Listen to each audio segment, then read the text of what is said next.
Hi friends అందరికీ ఈరోజు వచ్చేసి టమాటా కాయల చట్నీ చూపిస్తున్నా. మొన్న షార్ట్ వీడియోలో టమాటా కాయలు హార్వెస్ట్ చేస్తూ చెప్పాను కదా, టమాటా కాయలతో చట్నీ చేస్తే భలే ఉంటుందని. దాని ప్రాసెస్ ఇప్పుడు చూపించబోతున్నా అనమాట. ముందుగా వచ్చేసి ఒక బాండీలో కొన్ని పల్లీలు వేయించుకొని పెట్టుకోవాలన్నమాట. మళ్ళీ ఒక బాండీ లేదా ఒక గిన్నె పెట్టుకొని అందులో కొంచెం పచ్చిమిర్చి వేయించుకోవాలి. ఈ బాండీలో సండిగలు కాల్చుకుని ఉంటే అనమాట, అందులో మిగిలిన ఆయిల్ వేరే దాంట్లో పోసాను, అందుకే బాండీ అలా ఉంది. అయితే ఇక బాండీలో ఆయిల్ ఏం వేయలేదు, పచ్చిమిర్చి వేసిన తర్వాత వేసుకుంటాను. ఫస్ట్ పచ్చిమిర్చి వేసుకొని కాసేపు వేయించుకోవాలి. ఒక 5 minutes or 10 minutes అలా వేయించుకోవాలి. ఆ పచ్చిమిర్చి వేగేలోపు మనం కొన్ని విషయాలు అయితే చెప్పుకుందాము. ఇంటి ముందు స్థలం ఉంటే మాత్రం మ్యాక్సిమం న్యాచురల్గా పండించుకోవటానికే చూడండి. న్యాచురల్గా పండించే ఏ కూరగాయలైనా ఆరోగ్యకరం అన్నమాట. అలాగే టేస్ట్ కూడా అలానే అదిరిపోతుంది. మా నాన్నమ్మ అయితే పక్కన స్థలం ఉంటే ప్రతిదీ న్యాచురల్గా పండించేదన్నమాట. ఆకుకూరలు, కూరగాయలు, చిక్కుడుకాయ అన్నీ న్యాచురల్గానే పండించేది. దానికి వాటర్ తప్ప ఏ మందు మాకు ఏది పెట్టేది కాదు మా నాన్నమ్మ. అయితే ఒక చిక్కుడు చెట్టు వేసింది, అది తీగ పారి ఎన్నో చిక్కుడుకాయలు వచ్చాయన్నమాట. కొంతమంది తెలియకుండా తెంపుకపోను, ఇంకా చాలానే మిగిలేవి.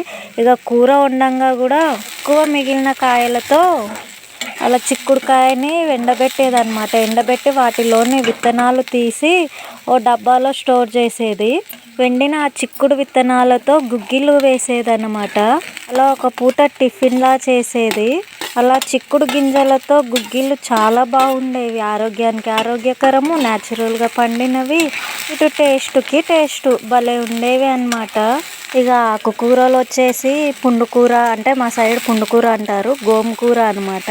అలా పుండుకూర, పాలకూర, అలా ఆకుకూరలు కూడా మట్టి క్యాన్ ఉంటుంది కదా, మడిక అంటే కుండ అనమాట. ఆ కుండలో మా నాన్నమ్మ పప్పుకు వేసి ఆకుకూర పెట్టి అందులో కూర చేసేది, అదే పప్పు చేసేది. భలే టేస్ట్ ఉంటుండే అబ్బా కుండలో చేసిన పప్పు. ఇక స్థలం లేని వాళ్ళు ఏం చేయలేరు, కానీ స్థలం ఉంటే మాత్రం ఖచ్చితంగా న్యాచురల్గా ఇంటి ముందు అన్ని పండించుకోవటానికే చూడండి, మందులు మాకులు లేకుండా. ఆరోగ్యం బాగుంటుంది.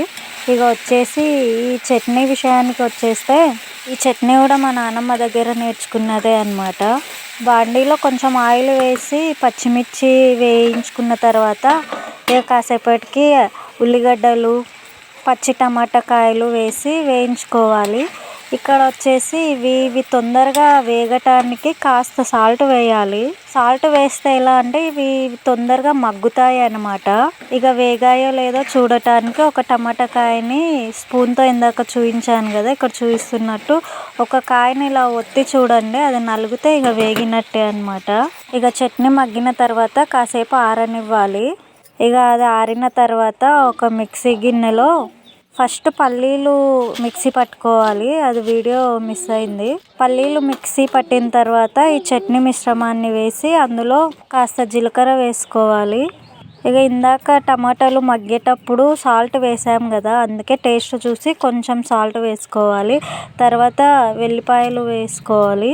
ఎల్లిపాయలు ఎక్కువ వేస్తే టేస్ట్ సూపర్గా ఉంటుంది. మన టేస్ట్ని బట్టి, మనం తినేదాన్ని బట్టి ఎల్లిపాయలు వేసుకోవాలి అన్నమాట.